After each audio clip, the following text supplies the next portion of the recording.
Testing, testing, testing.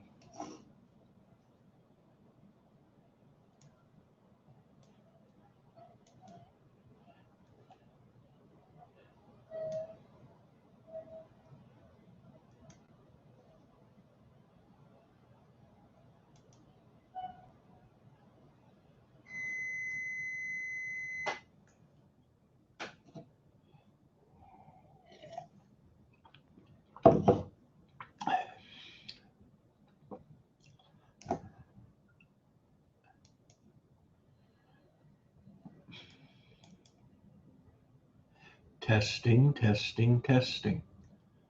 It looks okay.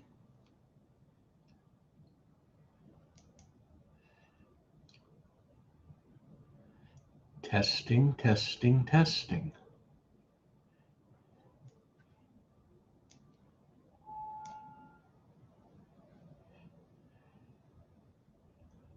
Testing, testing, testing. Testing, testing, testing.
Dave, do you hear me? Welcome. I hope so. And you're hearing me? I hear you and I see you. Do you see me? Everything looks good. I just have one comment. Yes, sir. Essentially, most of the answers are in the Harvard talk. Good. And I deliberately took things that I knew you were thinking of and hence would have answers ready. But if you have more interesting questions or something different you'd rather say, tell me and we'll go there. This is about your ideas, not mine. Okay. So we can start with this, but you may start. I was in a meeting and I just briefly looked at it, but shoot, ask your questions, I will answer. Okay. We're talking with Zvi Galil, who heads the computer science program at Georgia Tech. I met him the first time when he was a dean at Columbia. I happened to live across the street. This will all be edited out. I'm just getting it together. Okay. They have a very interesting program that gives a computer science degree entirely on the web for a good price. And now on the screen, you should be seeing yourself. No, I don't see myself. Adi? Keep talking. I see myself on the right-hand side. Yeah, I do see. In the small Not in box. the center. You're seeing No, me no, in the I center? see. You are big filling the screen, but I see myself on the right. And okay, maybe I'm still on the right. Now you are, do you hear me? No, now I lost voice. Kyla, wait. Call Adi because we lost voice. I don't know, something is going wrong. No, that's at my end. Okay. Now I hear you. Yeah. There is a small box at the right-hand corner with my picture, and it says Dave. We have a problem because I have you on the screen, Okay. but you have me. Yes. And we want you. Let me go into the control panel. It's the first time I'm using this tool, so somebody was helping me, but it disappeared when he saw that everything looked fine. And I've used it half a dozen times to teach myself how to use it. But I still have to figure out how to get you. You still live next to Columbia? Yeah, I still have a Columbia apartment. So one day we might have a coffee. That is very generous of them. They very rarely make that possible.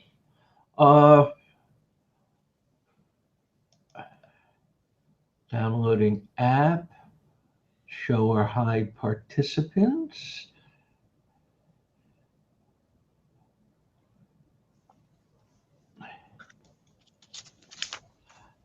So okay. I'm actually heading the College of Computing at Georgia Tech.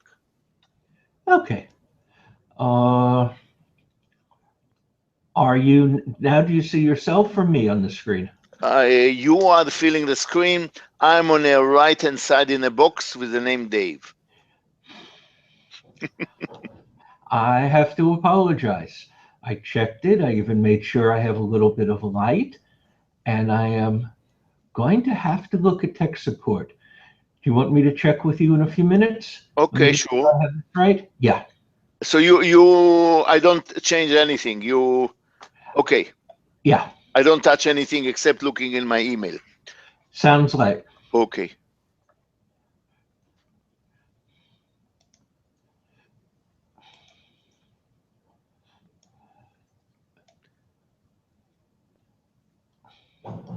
Did you work for Marconi when they were at Columbia with Darcy?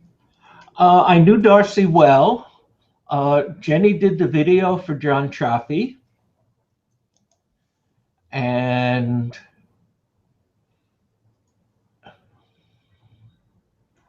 okay. Now talk at me Say something. Hello, do you hear me? Okay. And I'm seeing, because I'm looking at the live feed in another window. For me, nothing changed. It's the same. For me, it doesn't matter this like this, but the question is, what will be the result for you? Okay. And what that just did is show me that the window when you talk becomes you, and that's what's broadcasting. So we're good with that. That's what you see. I see you, but yeah, I don't care. Yeah. Okay. Let's go back.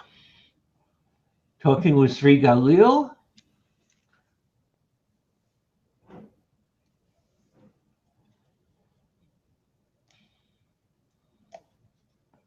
Are you with me? Yep. Okay. You're doing something remarkable down at Georgia Tech. For $7,000, a student can get a full master's degree in computer science, fully accredited, all online. Will this program really match the quality and standards of an on-campus master's program? You're speaking in the future. The answer is yes, and it does match already. The courses are as hard, as serious, the same level of exams, homeworks, the same, slightly different but equivalent requirements for admission to the program. So it's as hard, and as a result, it grows and it scales a little slower than one would like, because about 20% are lost on the way. I would suspect rather more for Georgia Tech. You've got pretty high standards and your degree is very respected. First of all, admission requirements are tough. And also there is self-selection, because we put on the web all sorts of sample of courses, so potential students will see what they're up to.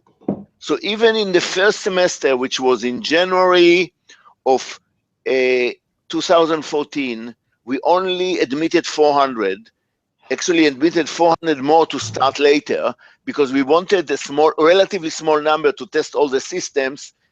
One of the students dropped out and told us, I'm not a quitter, but my wife gave me an ultimatum, so I quit.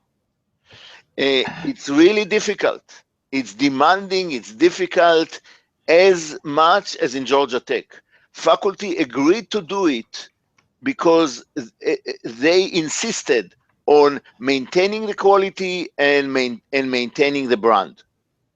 Has anybody graduated yet? In December, 22 students will graduate. The first anticipated, but I'm sure they will. The first 22. And they will graduate in 2 years, which is quite an achievement, because these people take a course or two, very early 3 a semester, because they usually work full time. And as I said, the courses are very demanding. How are employers reacting now that some of the people are out there looking?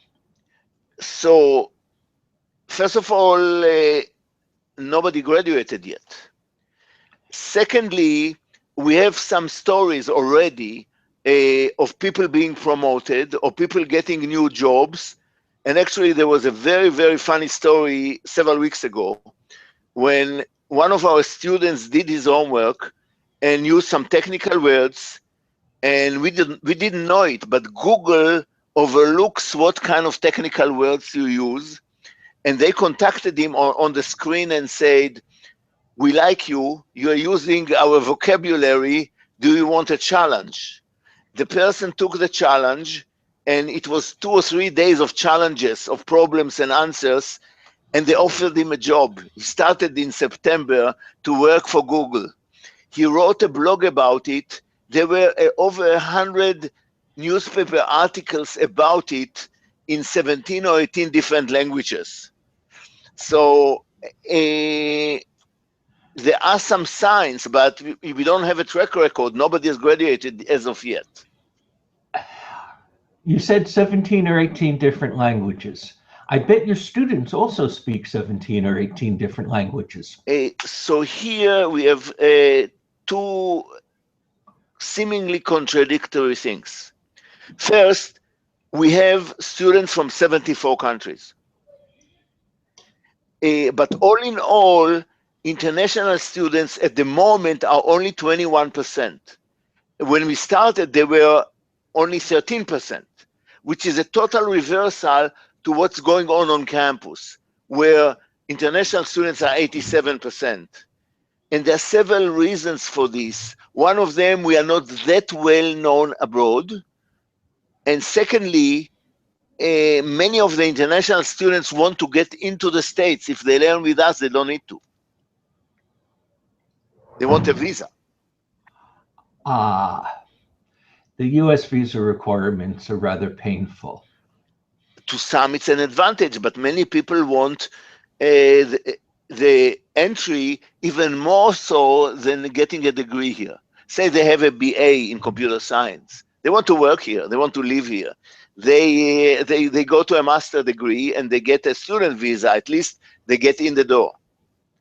That's my guess. We didn't study it, but initially we had 13% international in the program. Now it's 21%, and I believe it will go up, but we will never be as high as on campus, which is vast majority are international. How many of them are from Africa and other areas that are not as rich as America? Two answers about it as well. We have 12, I believe, from Kenya, and we have 5 from Egypt, and maybe 2 from other African countries. We're trying hard to get more students from Africa, and there might be companies, even though the tuition is that low, in Africa it's still difficult. Even the low tuition is a challenge for people in Africa. So we are, some companies will sponsor the students, IBM or Google. We're in the process. My senior associate dean have been to Africa about 3 times, and these students will learn as a cohort and will have better internet access. You need internet access, which is not prevalent there. So we want very much to increase the African representation. I suspect it's going to increase a heck of a lot because the internet is exploding in Africa. Next year or the year after, there'll be more internet users in Africa than in the United States. Not so fast. There will be more from Africa. I still think the vast majority will be from the United States, which is currently, as I said, 79%. Yeah. No, I'm saying the internet in Africa will be bigger than the United States. And that's a number we worked up with Cisco, who has the data. It's possible. Yeah. You know, a word of warning, when you are really, really low, you can double several times. But once you are big, you don't double every year. And since that's not the topic of this interview, I'm happy to talk to you about that later on, because I've been looking at it hard, and the Africa story is not well reported and is really going to change the internet. But let's go back to the program. When we profiled Marconi Fellows John Chaffee and Paul Raj, we heard they met a great deal of resistance. They had what proved to be world-changing new ideas, but it was tough. What did it take to make your program real, beside your natural charm and hard work? It wasn't the charm. Hard work maybe, and I agree and identified with them. Universities, even though most of the professors are very liberal, they are very conservative when their fate is concerned. And the natural tendency is always against change. Even if the change does not affect the faculty, many of them are against it because they always don't believe that that's the entire story. And indeed, what happened here is in September of 2012, which was the MOOCs were not yet 1 year old, Sebastian Tran came to see me and suggested a $1,000 degree. And I, with some experience in running a university or schools, immediately told him 1,000 will not do, maybe 4,000 will do. At the end, it was 6,600. I liked very much the idea, but I told him I will need time, because in a university, I'm only the dean, and the president is only the president. I cannot decide to do X and tell the faculty do X. They will laugh me out of the room. I needed to get buyout by the university, by the faculty. So we actually instituted a process that lasted 6.5 months, when a faculty working group developed a document. There were several town hall meetings. Sebastian Tran came several times. There were lots of discussions. At the end, there was a vote. And the amazing part, 75 or 76% voted for the change, for introducing this new program. Now, you're giving those 76% of your professors a new challenge. They have to teach a different way. DeMillo in his book made it clear just videotaping lectures isn't enough. What do you recommend to the people teaching here, and what mistakes are people making that others should avoid? So, first of all, distance learning existed already before in the 60s. And then the videotaping, and then internet, but these were talking heads. So a professor will talk in the class and it will be videotaped. Actually, we are using the technology, the pedagogical technology of Udacity, Sebastian Tran's company, which a very special technology to teach courses. The courses are broken into parts of 8 to 10 minutes. And after each 8 or 10 minutes, there is a quiz to make sure that the students follow the material. So before he proceeds, he has to convince himself that he understands the material. So it's a very different pedagogy.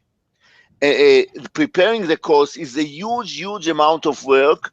Indeed, it's a challenge. And by the way, our professors, this is not part of their responsibility. They volunteer to do it, but they are paid. There is certain formula, so they are paid not huge amount, but pretty good pay to do this extra work, that at least the production of the course is enormous amount of work. You may, initially, when you're not experienced, you may have to devote 8 hours for our recording. And they make mistakes, but what's nice is they can correct them. They can take pieces and redo them. That's why it takes so much, because they do and redo, and it's tested by other people until it's in pretty good shape. And one of your courses has no lectures at all. How is that one working out? What do you mean? One of the courses is not doing lectures. He's giving guided readings and other assignments to his students. And I guess we'll edit this out. I'm not familiar with the details, but each course is taught in the material of the course is identical to the one on campus. The ways how it's transferred from teacher to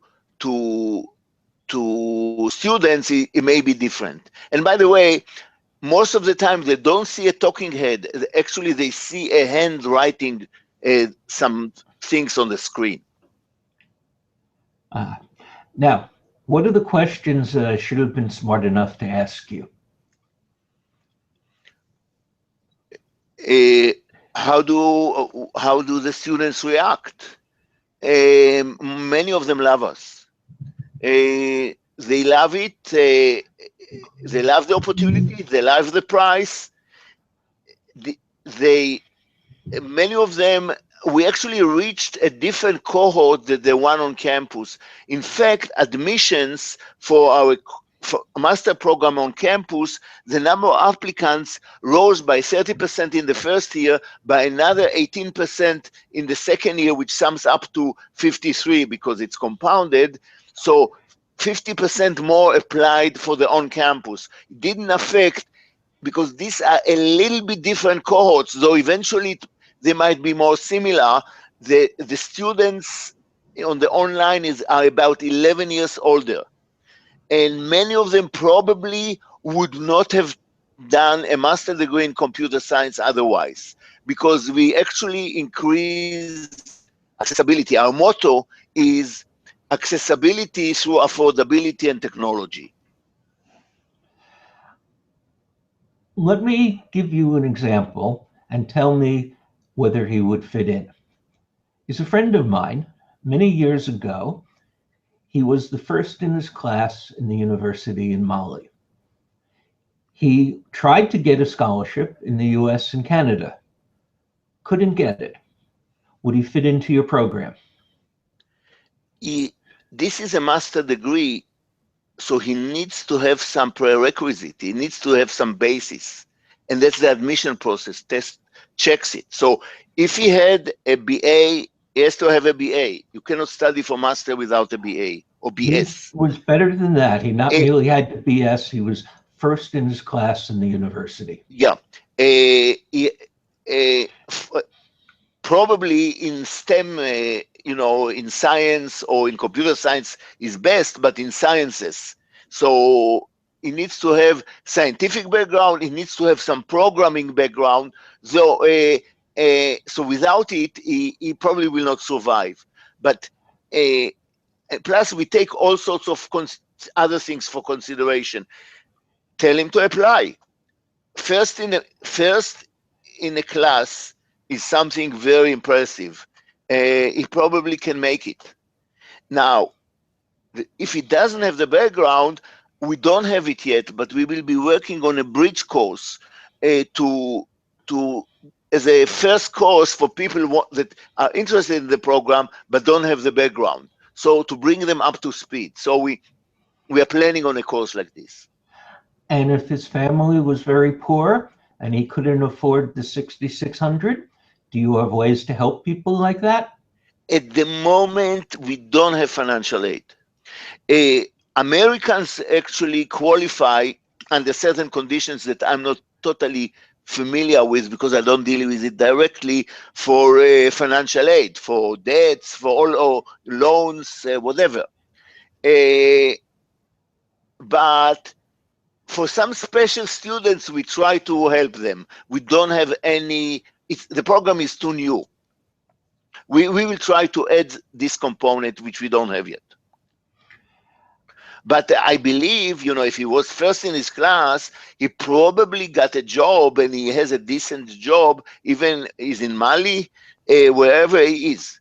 And he works for some company, and sometimes the company pays for it. AT&T actually is one of our Udacity is a partner. We use their platform, and we use the pedagogical technology. AT&T as a company is a partner. They gave us twice $2 million, which help us with the course production. Each course cost $300,000 to produce. Now we got it down to about $200,000, but it's still very, very expensive to produce, because a course is almost like a movie. You script it, you record it, you edit it, you redo parts. It's almost like making a movie. It's not like the normal course when a professor comes to the class and from memory tells them an hour of material. I think that's plenty, but let me wrap up telling you about whose story that was. He got a very good job. He graduated 35 years ago. His name was Amadou Touré. He was the last head of the ITU. He was what? The head of the ITU. What is ITU? The UN group that handles the internet. All this talk you've been seeing about the UN controlling the internet. Tell him to send me email. You have my email address, and tell him to watch the Harvard talk. Okay. But what happened, and this is why I know the story, he was very strongly criticized by the U.S. because for whatever political reason, and they said, we can't trust this man. He got his PhD in Russia. And in fact, when I spoke to him, I found out the story. PhD in what? Electrical engineering. Okay, so that's very close to computer science. So he doesn't need master. By the way, he may still want to be a student because 3.9%, which is a little over 100 of our 2,800 students, have a PhD. 20.5% have advanced degree, master or PhD.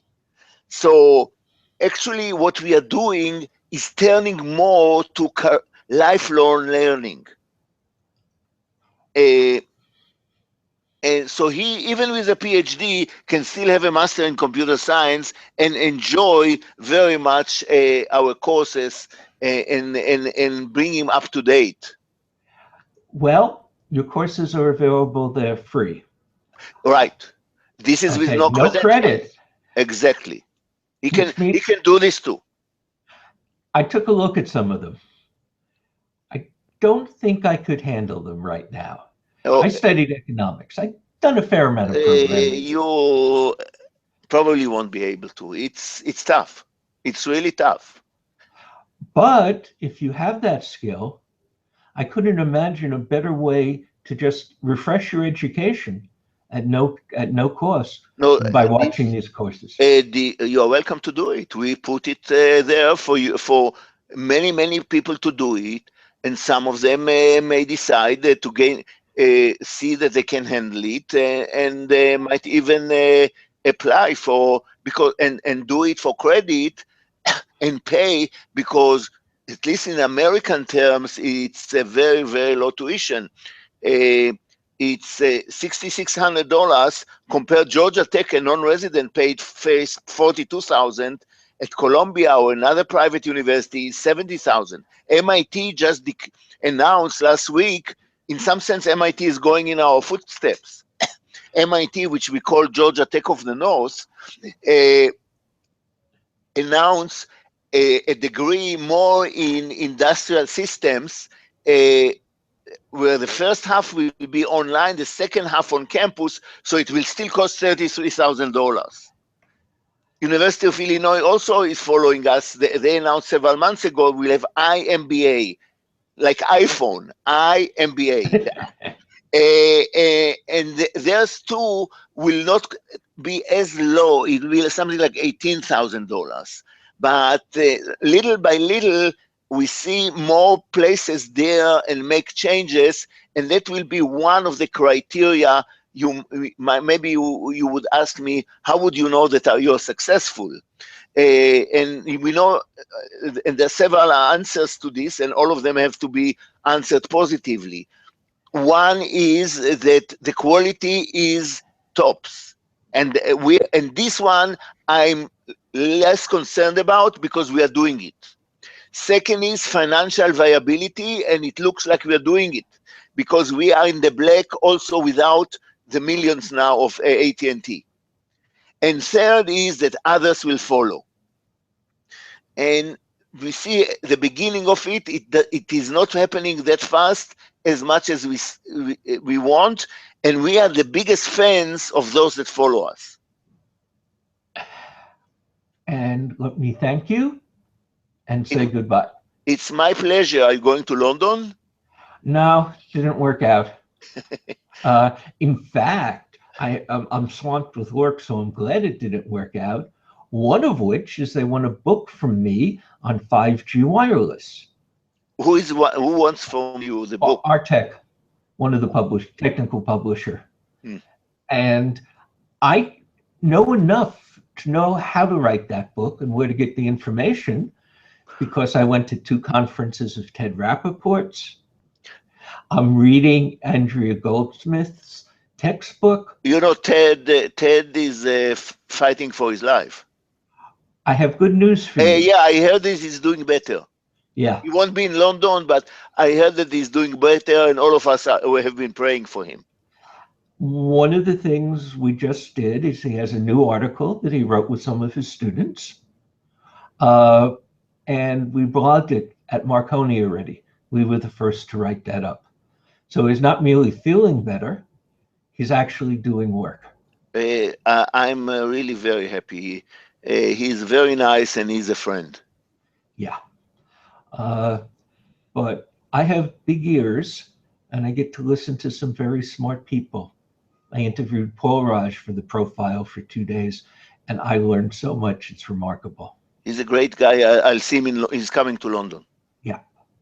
Thanks very much. It's my pleasure, Dave. And let me know if you need more information. I enjoyed also using this medium for the first time. And it's new for me. I've been looking at it while we've been talking, and I think it's good, but I'll know more in a few hours. Okay. Good luck. Okay. Thanks a lot.